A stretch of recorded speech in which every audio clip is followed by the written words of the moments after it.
Predsjednik udruženja Drugačiji svijet Kaća Blagić naglasila je da je suvišno bilo šta drugo reći osim da je tužno što su danas ovdje, s obzirom na povod kojim su se okupili, i navela da su svi upoznati sa tim da je Skupština grada Bijeljina u decembru 2016. godine poništila odluku iz juna te godine, čime je djeci sa posebnim potrebama umanjeno osnovno ljudsko pravo, odnosno njihova i onako niska primanja. Isto tako naša djeca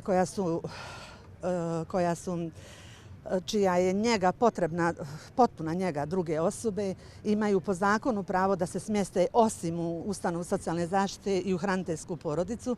S time bi hranitelj dobivao 600 maraka mjesečno, a roditelj prima 145 maraka mjesečno.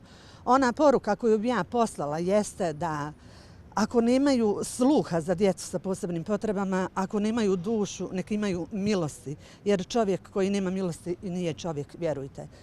S druge strane, željela bi naglasiti da naša djeca s posebnim potrebama imaju pravo glasa samo kad su izbori.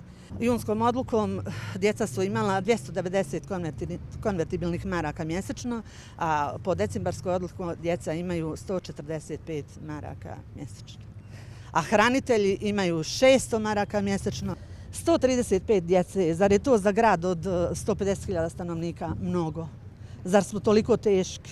Žalosno. Ja molim ovim putem i gradonačelnika i vladu i sve one ljude koji vode i hoće da vode računa o našoj djeci da nam pomognu koliko mogu. Ne tražimo nešto, ne znam, nemoguće, ali bar da se povede malo više računa o našoj djeci, da naša djeca imaju normalan život koliko toliko, iako su takva kakva jesu, koja ne mogu da zarade sebi komad hljeba. Živim veoma teško, ali da je kako tako primanje redovno za isti datum, nekako bi čovjek mogao, jer ja ne mogu nigdje otići ni raditi, jer ona ovisi sve o meni. Pampers troši i nahraniti moram i... Naša djeca bila su srećnija, a mi kao roditelji osjećali smo se kao cijenjeni i bitni, međutim decembarskom odlukom svi smo bačeni u očaj, poručili su iz udruženja Drugačiji svijet.